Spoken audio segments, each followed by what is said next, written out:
BJP বিধায়কের গলায় acid ঢালার তালিবানি নিদান থেকে ভোল বদল। খবরের জেরে মন্তব্য প্রত্যাহার জেলা তৃণমূল সভাপতি সমালোচনার মুখে পড়েই নিজের মুখে লাগাম টানছেন বক্সি। কটাক্ষে সুর বিজেপির গলায়, শুরু হয়েছে রাজনৈতিক চাপানোউতর। বিজেপি বিধায়কের গলায় অ্যাসিড ঢালার নিদান থেকে ভোল বদল। এবার কি তবে একের পর এক বিতর্কিত মন্তব্য করার পর শীর্ষ নেতৃত্বের চাপে মুখে লাগাম টানবেন জেলা তৃণমূল সভাপতি? বিতর্কিত মন্তব্য প্রত্যাহার করেছেন নিজেই। যে ঘটনা নিয়ে কটাক্ষ করে শুভবুদ্ধির উদয় বলে দাবি বিজেপির। শুরু হয়েছে রাজনৈতিক চাপানোউতর। মালদা জেলা তৃণমূল সভাপতি আব্দুর রহিম বক্সি সাম্প্রতিককালে বঙ্গ রাজনীতিতে বিতর্কিত মন্তব্যের জন্য যার জুড়ি মেলা ভার। কখনো তিনি কদর্য ভাষায় দেশের প্রধানমন্ত্রী, স্বরাষ্ট্রমন্ত্রীকে আক্রমণ করেন, কখনো তিনি বিরোধীদের বেঁধে রাখার, মেরে দেওয়ার, খুন করার নিদান দেন। বিভিন্ন দলীয় কর্মসূচি, সভা থেকে এইভাবেই বেলাগাম মন্তব্য করে শিরোনামে থাকেন বক্সি। কিছুদিন আগে তার বিধানসভা এলাকাতে একটি সভা থেকে শিলিগুড়ির বিজেপি বিধায়ক শঙ্কর ঘোষের গলায় অ্যাসিড ঢেলে তার কণ্ঠরোধ করার হুঁশিয়ারি দেয়। তার এহেন তালিবানি নিদানের পর তোলপাড় হয় রাজ্য রাজনীতি। সমালোচনার সরব হন বিরোধীরা। রাজ্যের বিরোধী দলনেতা শুভেন্দু অধিকারী তাকে তীব্র আক্রমণ করেন। কখনো অ্যাসিড ঢালার নিদান দিচ্ছেন, কখনো দৌড় করানোর নিদান দিচ্ছেন। এইসব করে কি বাংলা দখল করতে পারবেন? ওগুলো পুরানো কথা পুনরাবৃত্তি আমি করতে চাই না। কোথাও যদি আমি কোনো কিছু বলে থাকি যেটা প্রয়োজন নেই, সে কথা আমি উইথড্র করে নিয়েছি বহুদিন আগে। কিন্তু দৌড়ানো হবে তাদেরকে যারা পশ্চিমবঙ্গটাকে অশান্ত করার চেষ্টা করছে। আর আমি জিতানোর কে আছি? পশ্চিমবঙ্গে ক্ষমতায় আনার আমি কে আছি?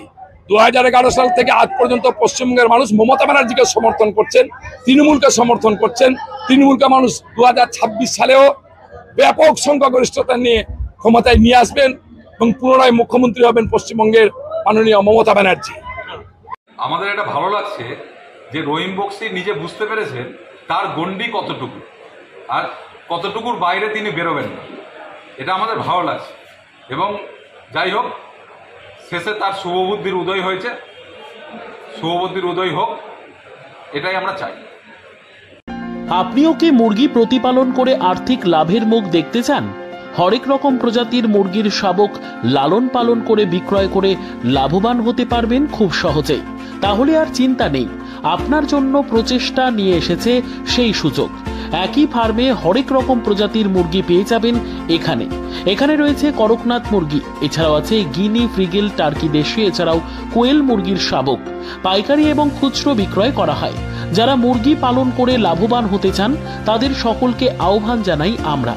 আজই চলে আসুন আমাদের প্রতিষ্ঠানে। আমাদের ঠিকানা মহারাজাহাট, রায়গঞ্জ, উত্তর দিনাজপুর। মোবাইল নম্বর 8250428960, 8145717292, 9907063902। শিক্ষাই জাতির মেরুদণ্ড। ছোট ছোট শিশুদের প্রাথমিক শিক্ষা পরিপূর্ণ না হলে আগামীতে সেই শিশুরা সঠিক পথে চলতে গিয়ে হোঁচট খায়। শিশুদের এই শিক্ষার প্রয়োজনীয়তাকে সামনে রেখেই গত 1 বছর ধরে পরিষেবা দিয়ে চলেছে জিনিয়াস এডুকেয়ার একাডেমি। শিশুদের অত্যাধুনিক শিক্ষায় শিক্ষিত করে তোলার একমাত্র বিশ্বস্ত প্রতিষ্ঠান এই একাডেমি। এখানে অভিজ্ঞ শিক্ষক শিক্ষিকা দ্বারা যত্ন সহকারে মাতৃভাষা বাংলা মাধ্যমে পড়ুয়াদের শিক্ষা দেওয়া হয়। একেবারে খেলার ছলে বিনোদনমূলকভাবে বাচ্চাদের এখানে পাঠ দেওয়া হয়। পড়াশোনার পাশাপাশি বাচ্চাদের বিনোদনের ব্যবস্থাও রয়েছে এখানে। তাই আপনার বাচ্চাকে ছোট থেকে অভিনব শিক্ষায় শিক্ষিত করে মানুষের মতো মানুষ করে তুলতে হলে এই শিক্ষা প্রতিষ্ঠানের উপরে ভরসা করতেই হবে।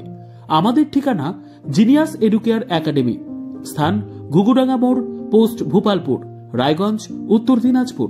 মোবাইল নম্বর 9563630109 অথবা 7029042308।